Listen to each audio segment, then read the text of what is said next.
여러분, 은행 계좌에 100억이라는 돈이 있다고 한번 생각해 보십시오.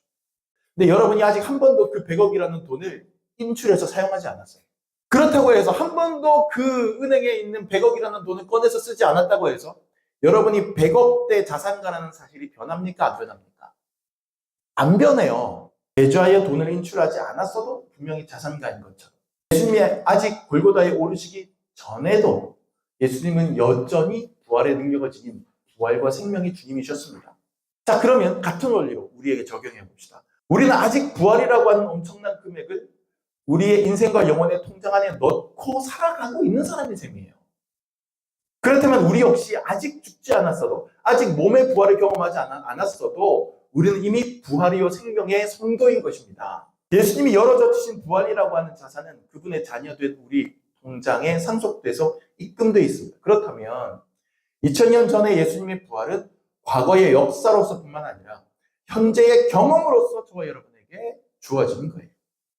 무려 살아서 나를 믿는 자는 영원히 죽지 아니하리라 라고 하는 예수님의 말씀은 아직 죽음을 경험하지 않고 생존에 있을 때라도 이미 우리는 부활과 생명을 누릴 수 있다라는 뜻으로 읽어야 합니다.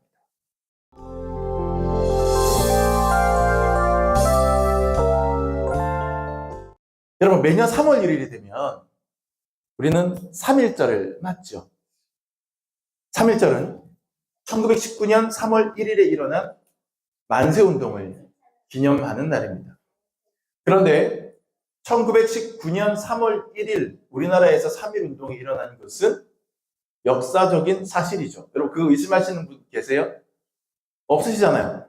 그런데 우리가 3.1절을 빨간 날로, 국경일로 삼는 것이 단지 과거에 그런 일이 있었다라고 하는 그런 팩트, 그 자체가 있었다라는 것을 알고 기록해 놓는 것. 단지 그 의미가 거기에만 국한되는 것일까요? 그냥 그런 일이 있었대. 짝짝짝. 그러고 끝나기 위해서일까요? 아닐 겁니다. 3.1운동의 정신을 현재의 우리가 잘 계승해서 나라와 민족을 지키고 발전시키자라고 하는 3.1운동 정신의 현재화가 필요한 거죠. 그래서 항상 3.1절이 되면 기념식이라는 것을 하고 그 기념식을 통해서 그 3.1절의 정신을 오늘날의 우리 민족이 어떻게 개선할 것인지에 대해서 대통령 같은 사람이 나와서 발표를 하는 것은 오늘날을 현재화시키려고 하는 노력의 일환인 거죠. 그런데 그렇게 생각하지 않는 사람들을 한번 상상해 보십시다. 3.1절이 됐는데 3.1운동 정신을 현재에 계승 발전시키려는 아무 동기도 없고 의욕도 없는 사람들을 한번 상상해 보세요.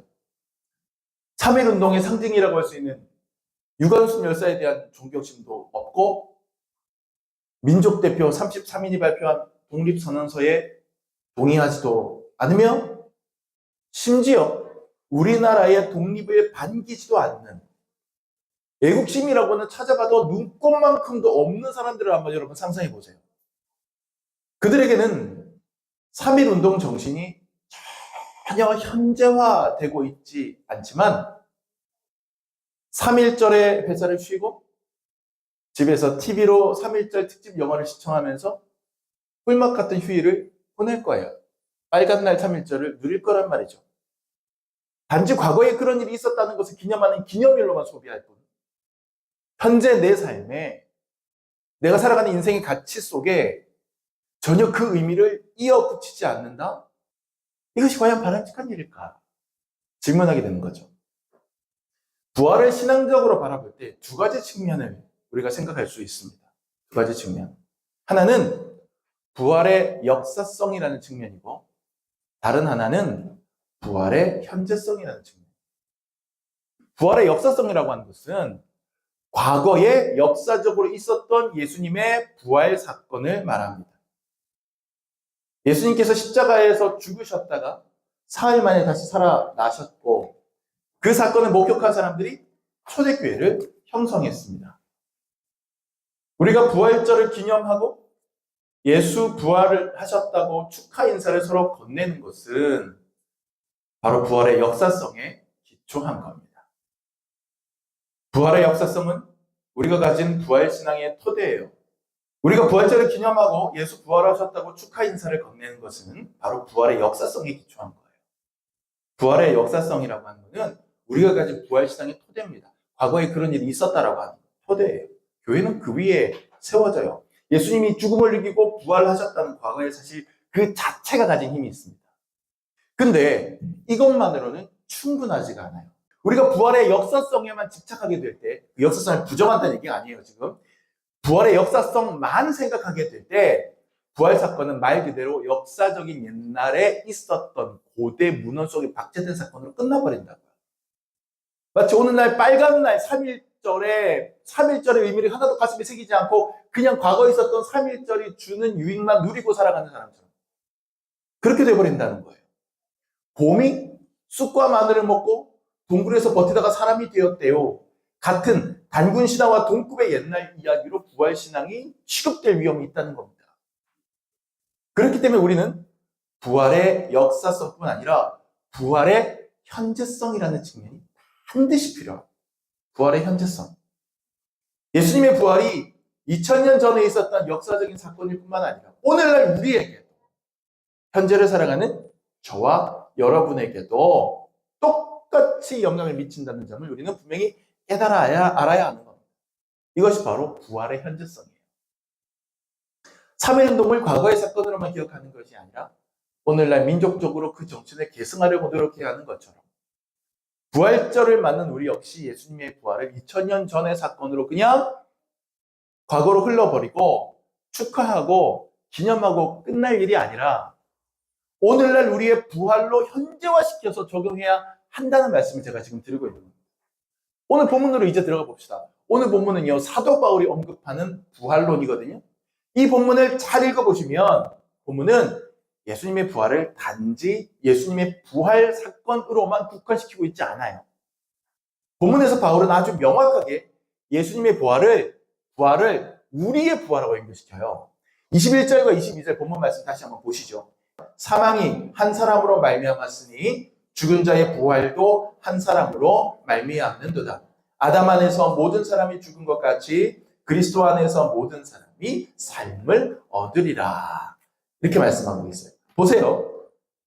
사망이 한 사람으로 말미암았으니 요 구절은 뭐겠습니까? 여러분 짐작하시는 거 있어요? 사망이 한 사람으로 말미암았다. 여기서 말하는 한 사람이 누굴까요? 아담이에요. 사망이 예수님으로 말미암았어요? 예수님 우리 사망하게 했어요? 아니잖아요. 아담을 얘기하는 거예요. 아담의 원죄, 아담이 죄를 지음으로써 모든 인간들이 죽음에 이르게 됐잖아요. 그러니까 우리가 멸망하게 된 것은, 우리가 하나님으로부터 멀어지게 된 것은 아담이라고 하는 한 사람으로 인해서 시작된 일이란 말이에요. 아담 한 사람의 범죄인데 그게 그 이후에 모든 사람들에게 효력을 미친다는 거예요. 이해가 되시죠? 그러니까 아담이 하나님께 불순종했던 사건은 과거의 역사적인 사건인데 그 아담의 영향력이 현재를 살아가는 우리에게도 현재성으로 영향을 미친다는 거죠. 그런데 놀랍게도 이 죽음이라고 하는, 이 사망이라고 하는 저주를 극복하는 구원의 방법 역시 한 사람으로 인해 가능해진다. 아담 한 사람 때문에 모두가 죽는 것처럼 이 사람 한 사람 때문에 우리는 다시 모두가 산다. 그게 누구예요? 그게 예수님이에요. 그게 예수님이에요. 아담 한 사람 때문에 사망이 이 땅에 들어왔고 예수님 한 사람 때문에 우리가 그 사망을 이길 수 있게 되는 거죠. 그 원리입니다.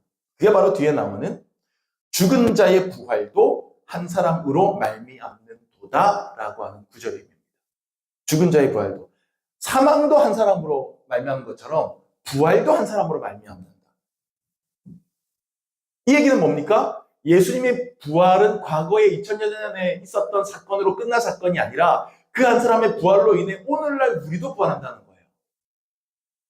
그러니까 그 예수님의 부활은 2000년 전에 끝난 사건이 아니라 지금 이 시간 저와 여러분에게까지 영향을 강하게 미치는 현재적인 사건이 되는 거예요. 사도 바울은 본문에서 예수님의 부활 사건을 단지 과거의 일로 묶어두는 게 아니라 그 후 모든 사람들, 즉 오늘날 우리에게까지 지금 연결시키고 있는 겁니다.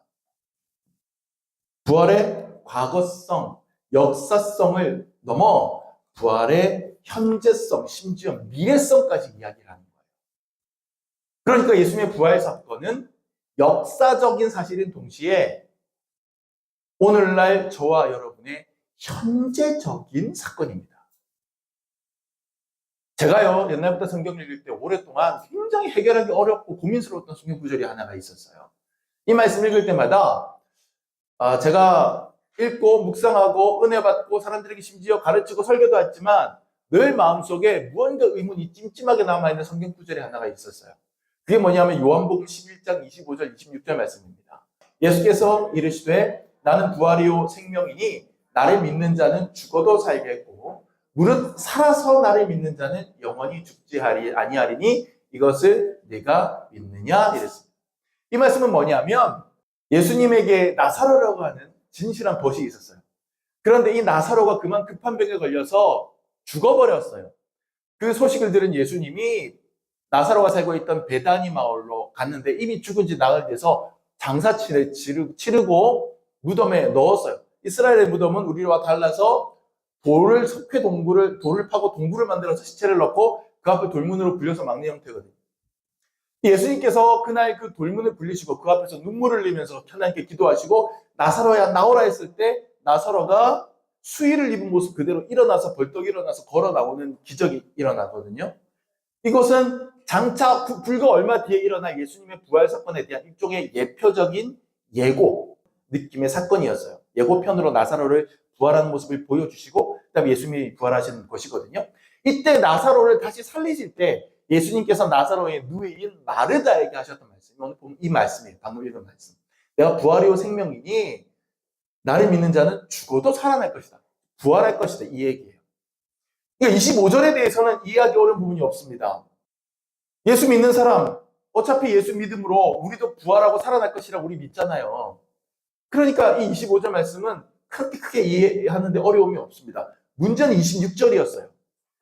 여기서 끝나는 게 아니라 예수님께서 26절에서 뭐라고 말씀하시느냐 하면 무릇 살아서 나를 믿는 자는 영원히 죽지 아니하리라고 얘기했어요. 이 부분이 문제예요. 그럼 이 부분이 이해가 되십니까? 살아서 나를 믿는 자는 영원히 죽지 않을 것이다. 예수님께서 왜 이렇게 말씀을 하셨을까? 살아있을 때 예수 믿는 사람은 영원히 안 죽는다고? 저희 아버님은 살아서 예수 믿었는데 돌아가셨어요. 돌아가셨어요.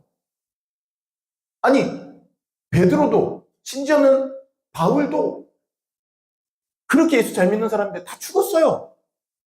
다 순교당했어요.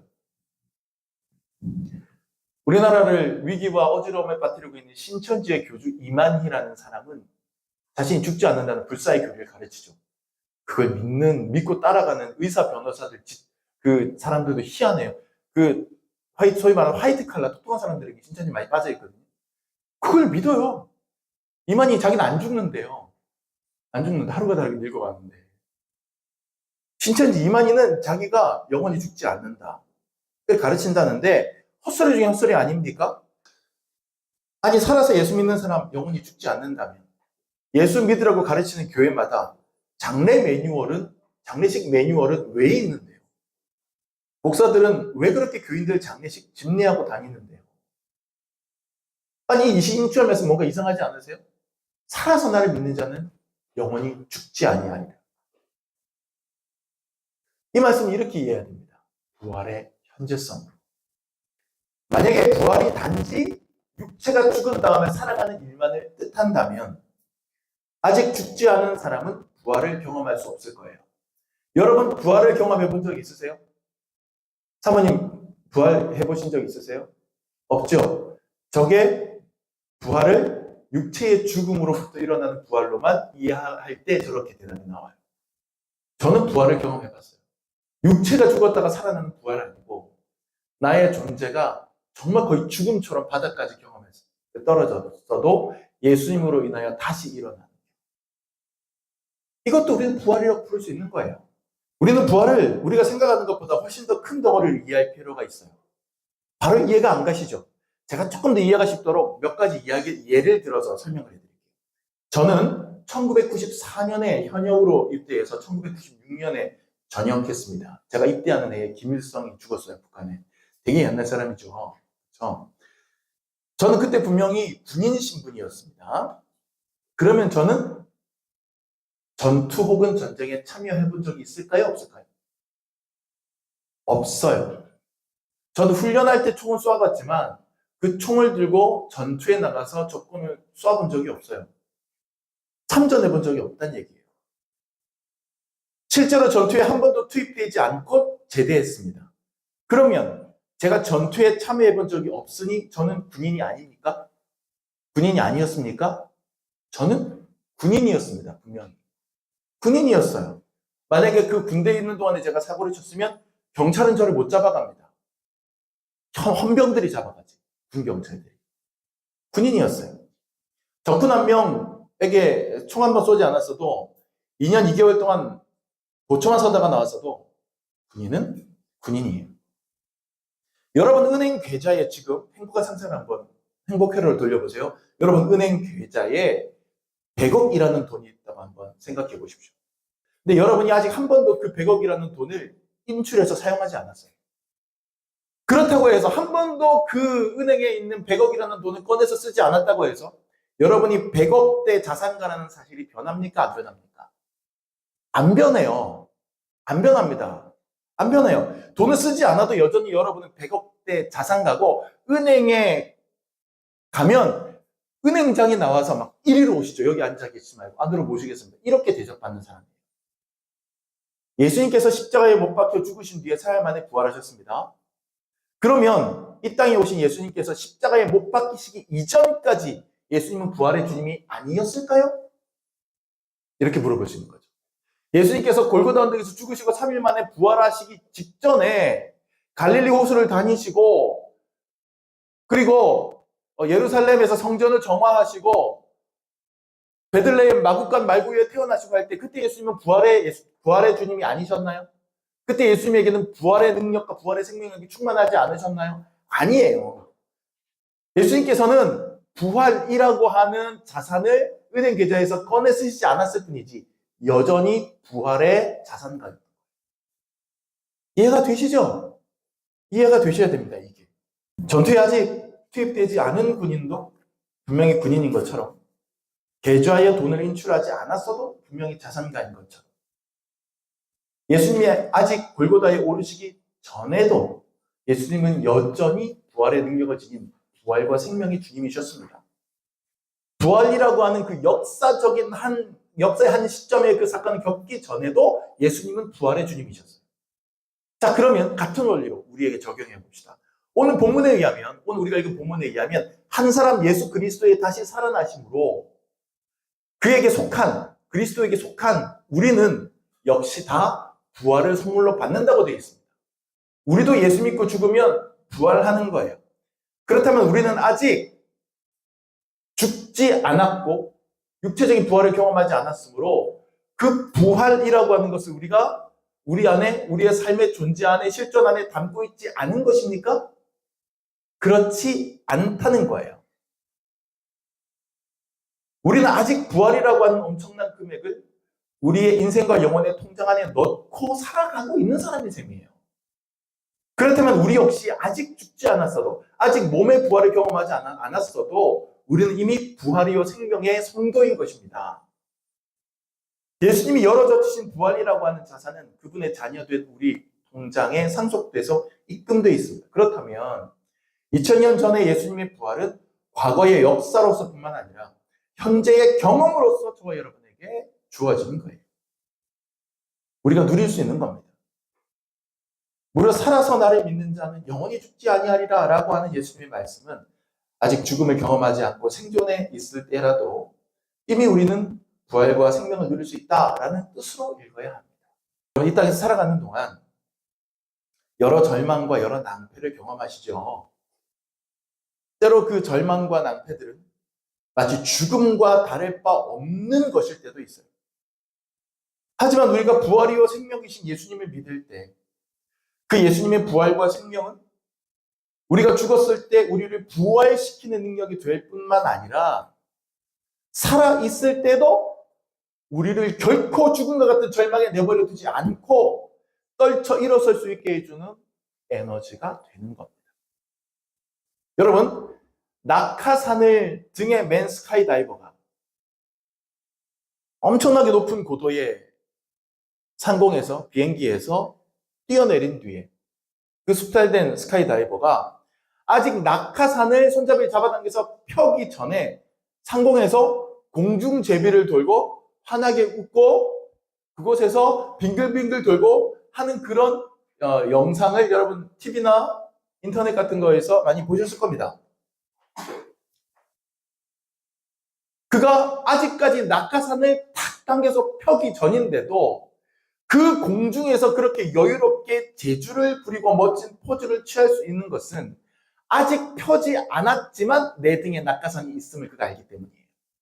그가 그 등에 낙하산을 메고 있기 때문에 아직 낙하산이 펴서 거기에 바람이 부풀어서 그 낙하산을 타고 내려오는 사건이 벌어지지 않았어도 그는 여전히 그 낙하산의 능력으로 그 상공에서 여유 있게 재주를 부릴 수 있는 것이죠. 활강을 즐길 수 있는 겁니다. 부활과 생명이라고 하는 것은 낙하산 같은 거예요. 이 부활과 생명이라는 낙하산은 우리가 죽을 때야 비로소 펴지겠죠. 분명히. 단지 그 낙하산을 이미 부여받아서 등에 메고 있다는 믿음만 가지고도 우리는 부활과 생명의 스카이 다이빙을 즐길 수 있다는 것이 부활의 현재성입니다. 오늘 주보에 인쇄되어 있는 목회 에세이에도 제가 썼는데요. 신약 성경에서 부활을 뜻하는 헬라어 원어는 아나스타시스라고 하는 단어입니다. 아나스타시스. 이 아나스타시스가 러시아나 동유럽권에 가면 아나스타시아라고 하는 여성의 이름으로 쓰이는 거예요. 아나스타시아 하면 부활이라는 뜻입니다. 자, 이 아나스타시스, 부활이라고 하는 헬라어 원어는 두 개의 단어가 합쳐진 건데, 하나는 아나라고 하는 헬라어 적두어와 그 히스테미라고 하는 단어의 그 합성어가 아나스타시스예요. 자, 이 아나라고 하는 적두어는 무슨 뜻이냐면 위로라는 뜻이에요. 위로. 그 다음에 히스테미라고 하는 말은 무슨 뜻이냐면 우뚝 일어서다라는 뜻입니다. 합쳐서 아나스타시스 하면 위를 향하여 우뚝 일어선다. 위를 향하여 솟구쳐 오른다 이런 뜻이 돼요. 그걸 부활이라고 우리가 받아들여요. 그렇게 본다면 우리의 부활신앙이라고 하는 것은 과거 예수님의 부활을 기억하는 것이나 미래 죽었다가 다시 살아날 것을 믿는 신앙뿐만 아니라 현재 고달프고 힘든 삶에 굴하지 않고 다시 힘을 내 벌떡 일어서는 불굴의 적극성, 오뚜기 같은 삶의 태도를 포함하는 것이라고 할 수 있습니다. 무릇 살아서 주를 믿는 자는 영원히 죽지 아니하리라. 주님의 말씀 우리는 새겨야 합니다. 사랑하는 여러분, 부활절은 예수님이 부활하셨음을 기뻐하고 축하하는 날입니다. 하지만 거기에 머물러서는 안 됩니다. 그 예수님을 믿는 우리 역시 다시 살아나는 부활의 백성임을 믿고 고백하는 날이어야 합니다. 오늘 우리가 발에 딛고 있는 현실이 아무리 힘들어도 하늘을 향하여, 위를 향하여 그 죽음 같은 현실 한복판에서 다시 우뚝 일어서는 것. 예수님의 이름 붙잡고 다시 위를 향하여 상승하며 우뚝 일어서는 것. 그 부활을 우리의 삶의 현재화 시키는 것. 그것이 부활절의 또 하나의 의미를 기억하시기를 예수님의 이름으로 축복합니다. 기도하겠습니다.